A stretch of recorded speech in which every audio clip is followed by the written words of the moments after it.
गुरुर्ब्रह्मा गुरुर्विष्णू गुरुर्देवो महेश्वरः गुरुर्साक्षात् परब्रह्म तस्मै श्री गुरवे नमः। अवधूत चिंतन श्री गुरुदेव दत्त। नमस्कार. श्री दत्त महात्म्य बोधामृत या यूट्यूब चॅनलवर आपलं सहर्ष स्वागत करीत आहे. श्री दत्त महात्म्य बोधामृताच्या 24व्या भागात श्री गुरुदेव दत्त अर्जुनाला तत्त्वम असि या महावाक्याचं विवरण कथन करतात. श्री दत्त प्रभू म्हणतात, आता एक वाक्य विवरण तत्पदे परब्रह्म जाण. त्वं पदे प्रत्यक ब्रह्म म्हणून श्रुतिवचन प्रसिद्ध असे. अर्जुना, आता महावाक्याचं विवरण श्रवण कर. महावाक्य काय आहे?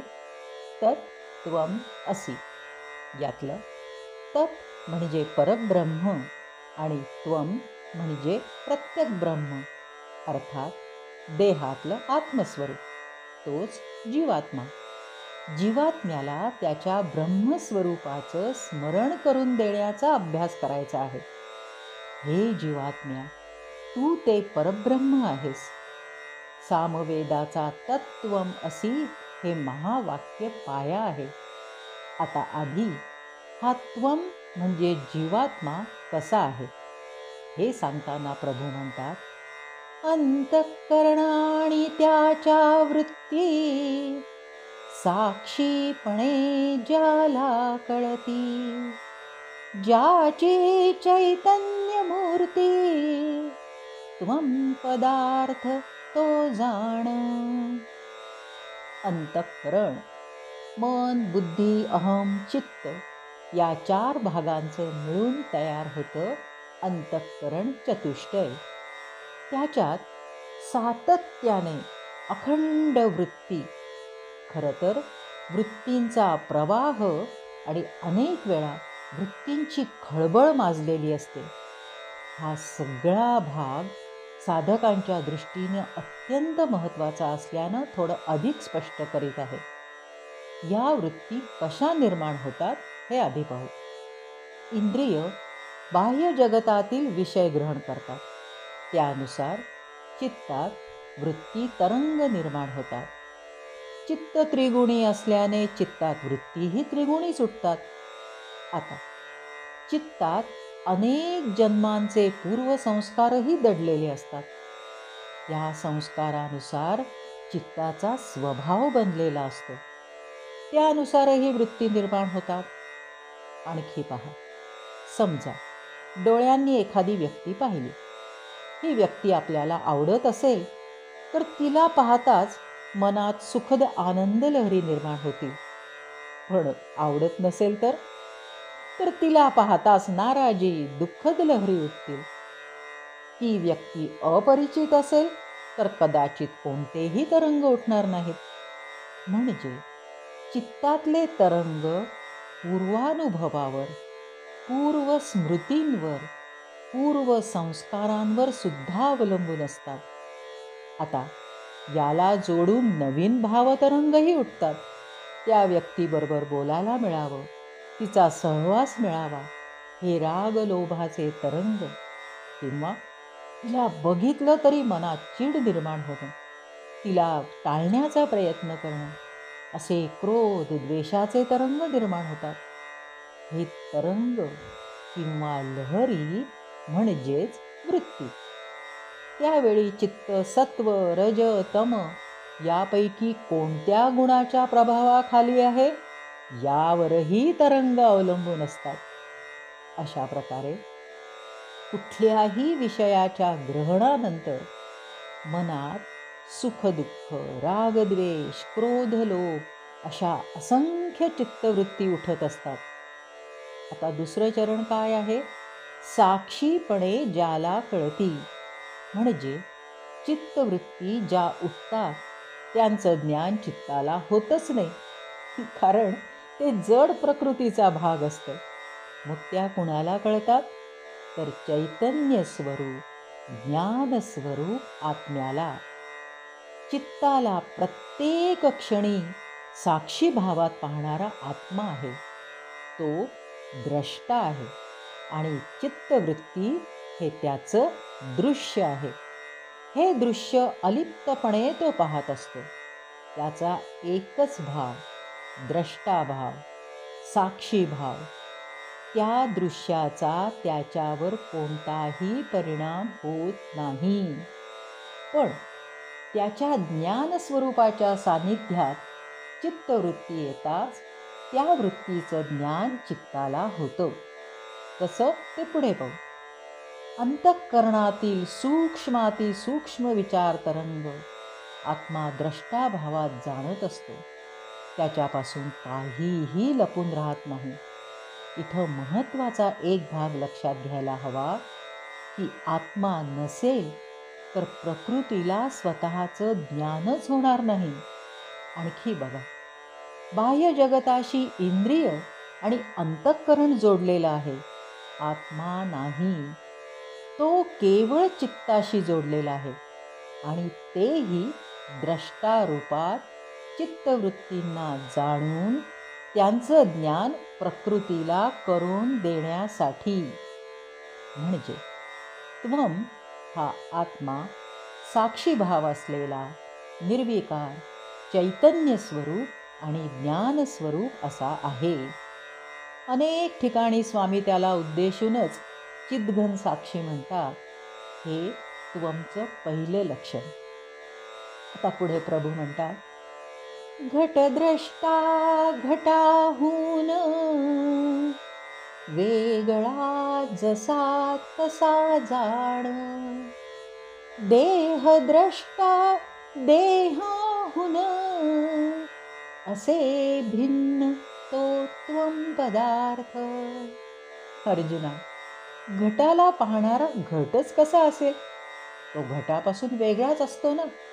तसंच ज्या अर्थी आत्मा देहाला मनाला पाहतो आहे त्या अर्थी तो देह मन असणारच नाही. म्हणजेच त्वम हा प्रकृतीपेक्षा भिन्न आहे. हे त्वमचं दुसरं लक्षण सांगितलं आहे. पुढे प्रभू म्हणतात, स्वप्रित्यर्थ ज्याला पुत्रादिक तत्प्रित्यर्थ आपण न हो एक, स्वात्मा प्रियतम ज्याला एक, सुखरूप तो त्वम पदार्थ.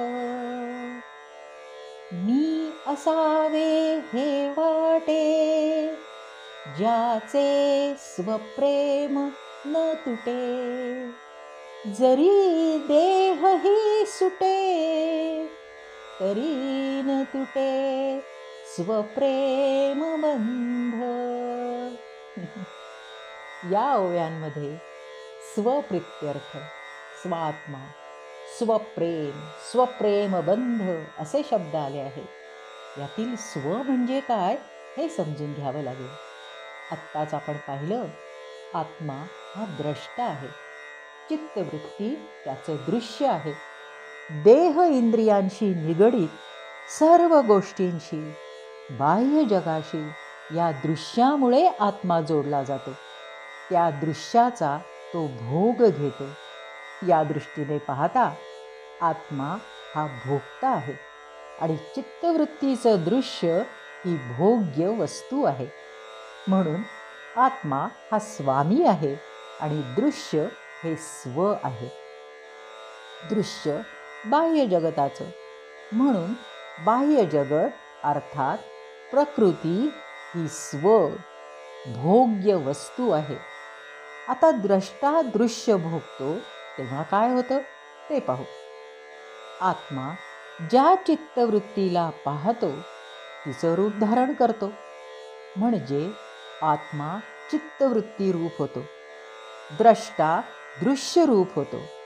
त्यामुळे दोघेही दोन न वाटता एकच एक रूप आहे असा आभास निर्माण होतो. इथं जड चित्ताचा चैतन्य स्वरूप आत्म्याशी संयोग होतो. चित्तवृत्तींचा प्रवाह अखंड सुरू असल्याने आत्मा सातत्याने चित्तस्वरूपच राहतो. त्यामुळं त्याचं मूळ स्वरूप झाकोळलं जातं आणि आत्मा स्वच रूप धारण करता करता स्वच होऊन जातो. देह मन म्हणजे मी असा भाव धारण करतो. हाच जीवभाव धारण केल्याने आत्म्याचा जीवात्मा होतो. प्रत्यक्षात आत्मा निर्विकार असूनही जेव्हा चित्तवृत्ती सुखद असतील तेव्हा तसंच रूप धारण केलेला आत्मा आनंदी भासतो, तर वृत्ती दुःखद असतील तर रडताना भासतो. स्व म्हणजे प्रकृतीशी एकरूप झाल्याने तिच्याशी संबंधित सर्व गोष्टी जसं बायका मुलं भाऊ बहीण अशा सर्व नातलगांच्या सुखदुःखांशी जोडला जातो. स्व म्हणजे मी समजल्याने देह मनाला विषयसुख देणाऱ्या स्थावर जंगमाशी जोडला जातो. त्यांच्या प्राप्तीसाठी देहमनांनी केलेल्या कर्मांचं कर्तृत्वही मी केलं म्हणून स्वतःवर ओढवून घेतो. त्या कर्मांची फळंही भोगतो. जो त्वम प्रत्यक्षात निर्गुण सुखरूप सच्चिदानंद स्वरूप निर्विकार आहे, तो त्रिगुणी मोहमयी प्रकृतीच्या मायापाशात इतका गुरफटतो की आपलं दिव्य मूळ स्वरूप विसरतो. ज्या परब्रह्माचा तत्चा तो अंश आहे त्यालाही विसरतो. हा या स्वप्रेमात इतका मग्न होतो, ह्या शरीरात आणि मनात मी कायम स्वरूपी वास करावा असंच त्याला वाटू लागतं. मी असावे म्हणजे हे आयुष्य संपूच नाही असं त्याला वाटतं. पण ते वेळ येताच संपतंच. अर्थात स्थूल देहाचा मृत्यू होतो. पण तरीही त्वमचं स्वप्रेम तुटत नाही. तो त्या चित्तासह सूक्ष्म देहासह स्थूल मृतदेहातून बाहेर पडतो आणि नवीन देहाच्या शोधात फिरू लागतो. ज्या चित्तासह तो बाहेर पडतो ते चित्त काय आहे? अनंत जन्मांचे संस्कार, अपूर्ण वासना यांचं कोठार आहे. मग त्या संस्कारानुसार त्या वासनांच्या पूर्ततेसाठी अनुकूल देहात तो प्रवेश करतो.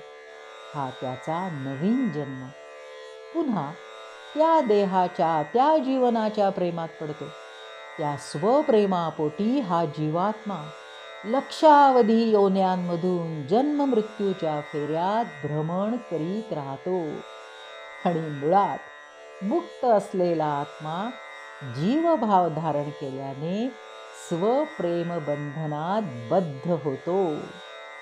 76 आणि 77 या ओव्यांचा हा भावार्थ पाहताना एक चरण मात्र वेगळं आहे, ते पाहू. प्रभू म्हणतात, स्वात्मा प्रियतम ज्याला एक, म्हणजे स्वला देहापेक्षा आत्मा प्रिय होतो. आता अशी स्थिती केव्हा येते? जेव्हा महापुरुषांचा सद्गुरू माऊलींचा सत्संग घडतो, त्यांची परमकृपा होते, चित्तशुद्धीचं श्रेष्ठ साधन मिळतं, तेव्हा ही स्थिती येऊ लागते. श्रद्धेने प्रेमाने साधन होत गेलं की चित्तवृत्ती कमी होत जातात. बाह्य विषयाभिमुख वृत्तींचा निरोध होऊ लागतो. रजो तमो गुण कमी झाल्याने सत्वगुणाची आपोआप वृद्धी होते आणि चित्तात परमात्म्याचा भक्तिभाव उमलू लागतो. चित्त अंतर्मुखी वळतं, आत्माभिमुख होतं आणि आतच रमू लागतं. हीच स्वात्मा प्रियतम स्थिती आहे. जेव्हा चित्तवृत्तींचा जोर कमी होऊन क्षीण होऊ लागतो, तेव्हा आत्मा स्वतःच्या मूळ स्थितीत ब्रह्मभावात येऊ लागतो. मुळात जरी आत्मा भ्रमित झाल्याचा भास झाला तरी प्रत्यक्षात तो कसा आहे? मन कुठं कुठं भरकटत आहे, बुद्धीत कोणकोणते भाव उमटत आहेत, या सगळ्यांचं निरीक्षण आणि नोंदी त्याच्याजवळ तयार असतात. केवळ जागृतावस्थेत नाही, तर अगदी स्वप्नात असो, गाढ निद्रेत असो, त्वमकडे देह मनाच्या सगळ्या विकारांची इत्थंभूत नोंद असते. म्हणजे केवळ वरपांगी चांगलं वर्तन करून चालणार नाही. प्रत्येक कर्मामागचा भाव शुद्ध असायला हवा, तरच भगवंत प्रसन्न होतात. पुढे प्रभू म्हणतात, देह मनो इंद्रियांचा जो संघात आहे तो तर जड आहे, पण त्या सगळ्यांचं नियमन कोण करतं? तर त्वम हाच करतो. तसंच स्फुरण रूपात आतून ज्ञानार्जन करीत राहतो. देह मनाला जाणीवांच्या रूपात बोध होत राहतो, पण प्रत्यक्षात तो स्वतः साक्षी भावात अलिप्तच असतो. 73 ते 82 या 10 ओव्यांचा सारांश असा की त्वम म्हणजे देहात असलेलं ब्रह्म, तो ज्ञानस्वरूप, चैतन्य स्वरूप आणि आनंद स्वरूप आहे. देहात राहून बाह्य जगाचं ज्ञान चित्ताला करवून देतो. इंद्रिय देह मनांचं नियमन करतो. त्यांच्या प्रत्येक विकारांची द्रष्टाभावात नोंद ठेवतो. पण केवळ चित्तवृत्तींचं रूप घेतल्याने त्याच्यावर जीवभावाचं आवरण तयार होतं. त्यामुळे त्याचं मूळ स्वरूप झाकोळलं जातं. आता श्री दत्त प्रभू तत् या पदाचं विवरण सुरू करतात. अतत्व्यावृत्तिरूपाने आणि साक्षात विधिमुखाने तत्पदार्थ जाणणे, ब्रह्म होणे निजांगे. विधिमुखाने म्हणजे ब्रह्ममुखाने, अर्थात ब्रह्मस्वरूप सद्गुरू माऊलींच्या मुखातून तत्पदार्थ काय आहे हे जाणून घ्यावं. ह्या परोक्ष ज्ञानाने साधकाच्या मनातली तत् आणि त्वम यातली द्वैत भावना दूर होईल. त्यालाच म्हणतात अतत्व्यावृत्ती. ती साधेल. हे अद्वैतच मग त्वमला त्याचं तत्स्वरूप प्राप्त करून देईल. म्हणजे जीवात्म्याला त्याचं मूळ ब्रह्मस्वरूप प्राप्त होईल आणि तो ब्रह्ममयच होईल. तो विष्णू संसार धर्मरहित, स्थूल सूक्ष्मादी चिन्हवर्जित, अदृश्यत्वादी गुणयुक्त, तत्पदार्थ तो जाण. हा तत् सर्व त्रिभुवनाला व्यापणारा विष्णू आहे. तो स्थूल सूक्ष्माच्या पलीकडे अव्यक्त अदृश्य असा आहे. त्याला कोणताही संसार धर्म नाही. संसार म्हणजे प्रपंच, प्रकृती. प्रपंचात राहणाऱ्या सर्वसामान्य जीवांना किमान अन्न, वस्त्र, निवारा यासाठी धडपड करावीच लागते. समाजाच्या नीतिनियमांचं पालन करावं लागतं. अशा असंख्य गोष्टी ज्या देहमनाशी निगडीत आहेत, अर्थात प्रकृतीशी निगडीत आहेत, त्यांना संसार धर्म म्हटलं आहे. पण तत् हा प्रकृतीपेक्षा भिन्न आहे. तो सृष्टीला व्यापून असला तरी सृष्टीपेक्षा भिन्न आहे. ह्या विदेही चैतन्य स्वरूपाला संसार धर्म असण्याचं काही प्रयोजनच नाही. ज्याच्या आनंदा नाही सीमा, जो सच्चिदानंदात्मा, ज्याला म्हणती परमात्मा, तो भूमा तत्पदार्थ. ह्या तत्पदार्थाच्या चिदानंद रूपाचं वर्णन काय करावं? तो सच्चित आनंद स्वरूप परमात्मा आहे. सत अर्थात शाश्वत. तो एकच सत्य आहे. तो सोडून सगळे अर्थात प्रकृती असत्य आहे. स्वप्नवत अशी आभासी आहे. चित अर्थात चैतन्य स्वरूप आहे आणि परमानंद स्वरूप आहे. त्याच्या केवळ अस्तित्वाची जाणीव झाली तरी मन त्या दिव्य परमानंदानं भरून जातं. हा अकारण होणारा आनंद हेच तत्च अस्तित्व आहे. तोच सगळ्यांचा ईश्वर आहे. तो सोडून बाकी सगळं नश्वर आहे. त्याला भूमा म्हटले आहे. म्हणजे संपूर्ण ब्रह्मांडाला तोच तो व्यापून आहे. जयाला सर्वज्ञत्व, जया असे सर्वेश्वरत्व, जया सर्वशक्तिमत्व, जया समत्व तत्पदार्थ तो. जो सर्वज्ञ आहे, प्रकृतीत दडलेली सगळी रहस्य तो जाणतो. विश्वमनातल्या सर्व घडामोडी जाणतो. प्रत्येक जीवाच्या मनातील सूक्ष्मातिसूक्ष्म तरंगाचं त्याला ज्ञान असतं. त्रिकालांचं ज्ञान असतं. संपूर्ण विश्वाचं संचालन करणारा असा तो सर्वशक्तिमान आहे. सर्व दैवी ईश्वरी संपदांनी तो परिपूर्ण आहे. तो स्वतःही सर्वत्र एक समान, एक रस असा आहे आणि त्याच्या दृष्टीने सगळे जीव, सगळे चराचरही एक समानच आहे. त्याच्या ठायी भेदाभेद नाही, तर समत्व भरून आहे. ज्याच्या ज्ञाने सर्व कळे, ज्याचे अनंतत्व न चळे, प्रपंच कार्यशक्ती बळे, करी तोची तत्पदार्थ. ज्याचं परब्रह्म स्वरूप आहे, जो अनादी अनंत आहे, ज्याच्याशिवाय विश्वात दुसरं काहीच नाही, त्याचं एकदा ज्ञान झालं की विश्वातली कुठलीही गोष्ट अज्ञात राहत नाही, कारण तोच सर्वत्र भरून आहे.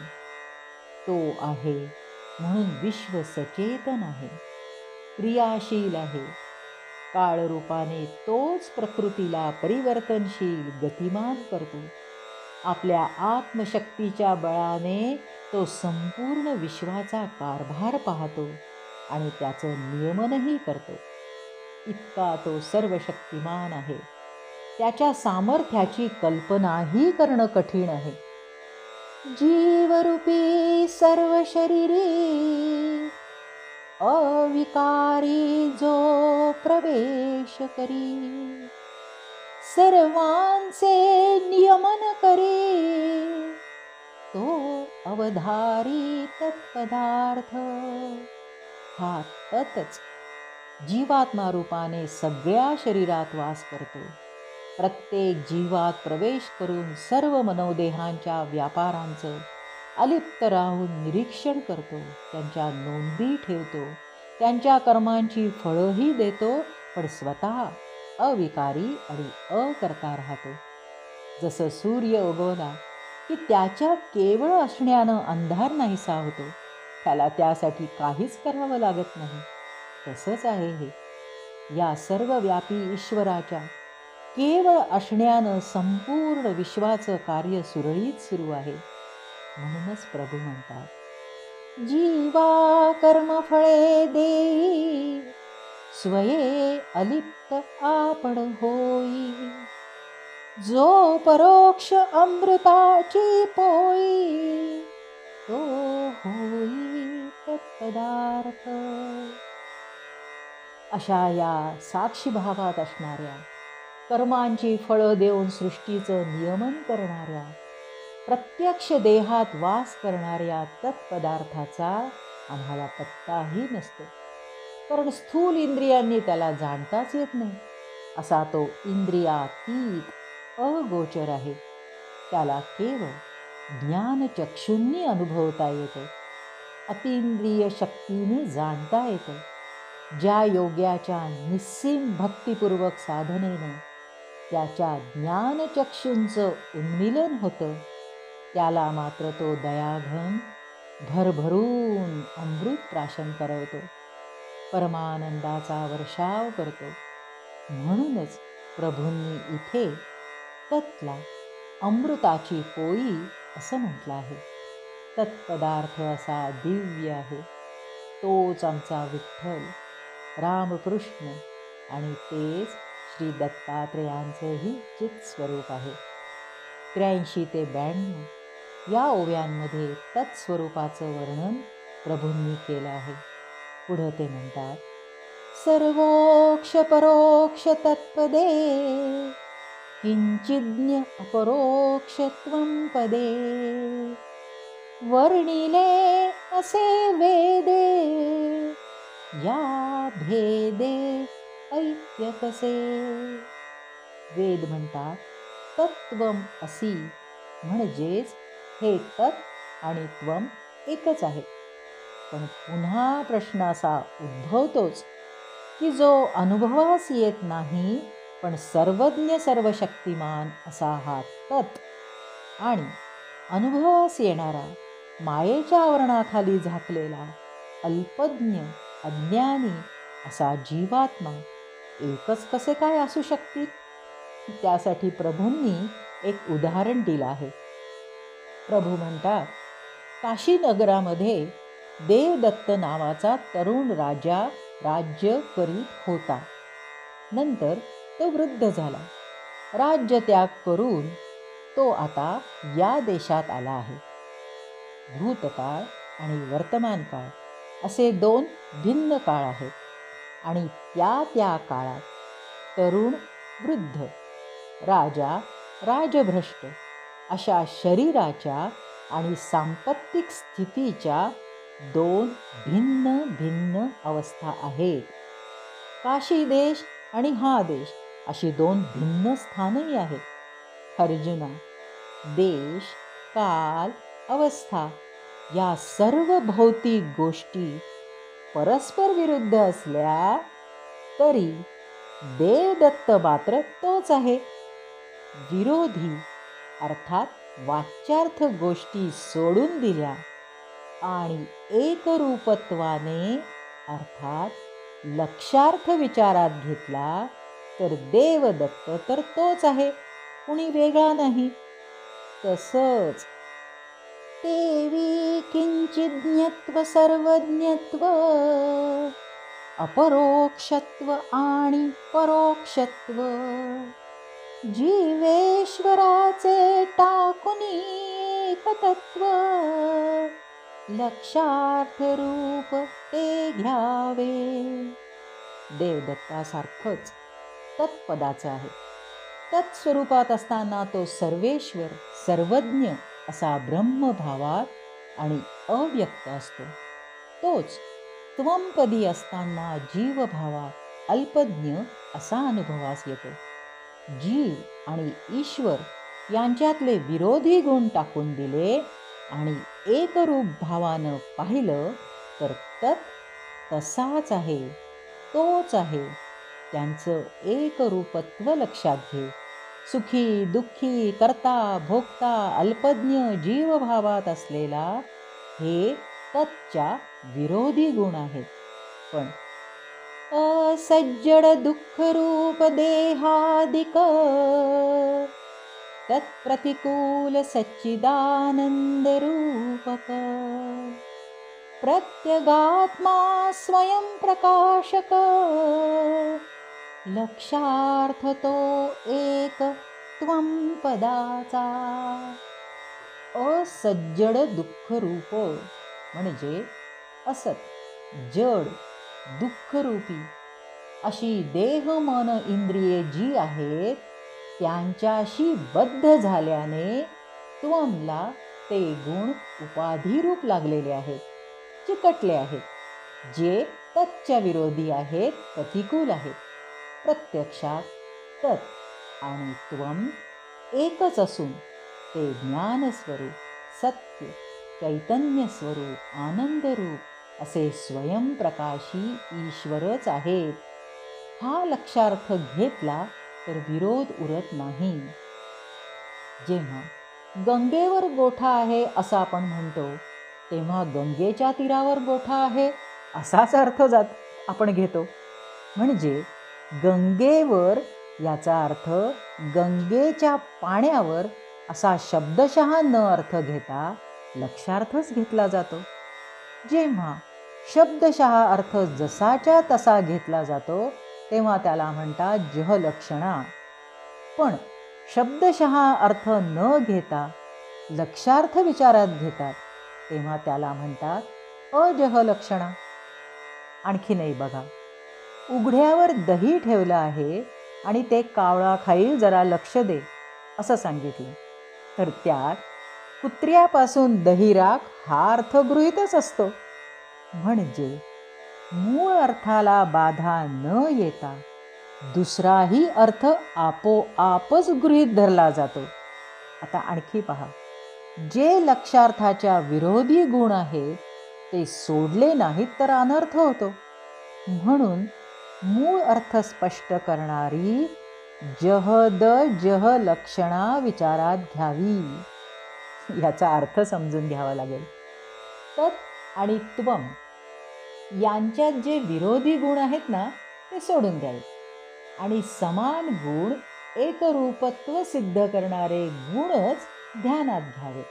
हे महावाक्याचं तत्व आहे.